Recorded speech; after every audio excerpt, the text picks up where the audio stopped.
آپ جو باتیں کی ہیں معتزلہ، جبریہ اور اہل سنت والجماعت کے عقائد کے بارے میں، وہ ہمارے اکابرین کے کتب میں ہیں یا نہیں ہیں؟ آج میں سب سے پہلے عقائد کے کتب سے وہی اہل سنت والجماعت کا نظریہ ثابت کرنے جا رہا ہوں۔ یہ کتاب ہے میرے پاس، عقیدہ طحاویہ۔ اس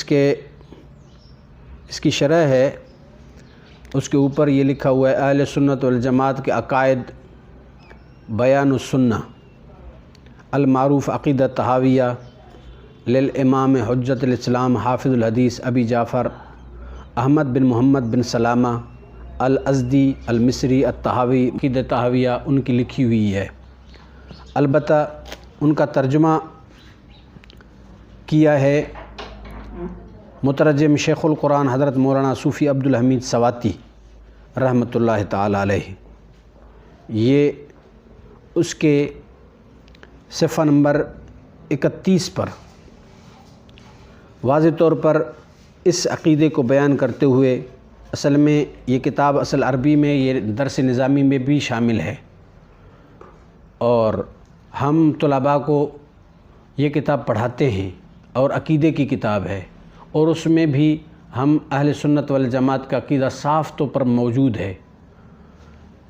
اس میں یہ لکھا ہوا ہے، یہ صفحہ نمبر 31 ہے، عقیدہ طحاویہ مترجم ہے، اس لیے کہ وہ ہر چیز پر قادر ہے اور ہر چیز اس کی محتاج ہے، اس پر ہر کام آسان ہے، وہ کسی کا محتاج نہیں ہے، اور اس کے مانند کوئی چیز نہیں ہو سکتی، نہ سننے میں نہ دیکھنے میں۔ اس نے مخلوق کو اپنے علم کے ساتھ پیدا کیا ہے اور سب کی اس نے تقدیر ٹھہرائی ہے اور ان کی عمریں مقرر کی ہیں۔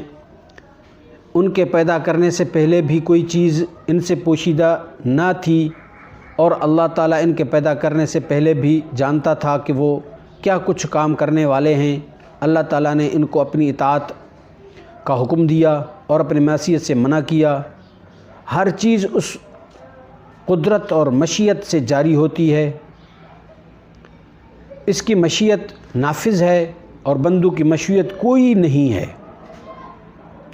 تو یہاں پر عقیدے کی کتاب میں واضح طور پر لکھا ہوا ہے کہ ہر چیز اللہ پاک کی قدرت سے ہے اور مشیت سے ہے، وَمَشِيَتُهُ تَنْفُذُ لَا مَشِيَتِهِ لِلْعِبَادِ إِلَّا مَا شَاءَ اللَّهُ لَهُمْ۔ ان کی مشیت، اللہ کی مشیت جاری ہے، اور کوئی مشیت نہیں ہے بندوں کی مگر وہی مشیت بندوں کی ہے جو اللہ پاک جو چیز بندوں کے لیے چاہے۔ فَمَا شَاءَ لَهُمْ كَانَ وَمَا لَمْ يَشَأْ لَهُمْ لَمْ يَكُنْ۔ جو اللہ پاک بندوں کے لیے چاہے تو وہی ہوگا، اور جو بندوں کے لیے اللہ نہ چاہے وہ کبھی بھی نہیں ہوگا۔ اس سے آگے عبارت ہے: یہدی من یشاء ویعصم ویعافی فضلا ویضل من یشاء ویخذل ویبتلی من یشاء عدلا۔ فرمایا اللہ تعالیٰ ہدایت دیتا ہے جسے چاہے اور گناہ کی آلودگی سے بچاتا ہے، اور اپنے فضل سے اسے عافیت بخشتا ہے، اور جس کو چاہتا ہے اس کو سوء استعداد کی وجہ سے گمراہ اور رسوا کرتا ہے، اور اسے ابتلاء اور آزمائش میں ڈال دیتا ہے، اور سب پلٹتے ہیں اس کی مشیت میں، اس کے فضل و عدل کے درمیان میں۔ یعنی اللہ پاک نے کس کو گمراہ کیا تو اللہ کا یہ عدل ہے، اور اگر کس کو ہدایت دی تو یہ اللہ پاک کا فضل ہے۔ اس کے فیصلے کو کوئی روک نہیں سکتا اور اس کے حکم کو کوئی پیچھے ہٹا نہیں سکتا۔ اب دیکھیں، یہ ہمارے عقیدے کی کتاب ہے، واضح طور پر جس کے اندر ہمارے عقیدے کو بیان کیا گیا ہے، اور اس میں یہ واضح طور پر موجود ہے کہ اللہ پاک جسے چاہے ہدایت دے، جسے چاہے گمراہ کرے۔ جس کو اللہ چاہے ہدایت دی، اللہ پاک نے اس کے اوپر فضل کیا، اور جس کو گمراہ کیا اور اس کے اوپر اللہ تبارک و تعالیٰ نے عدل کیا۔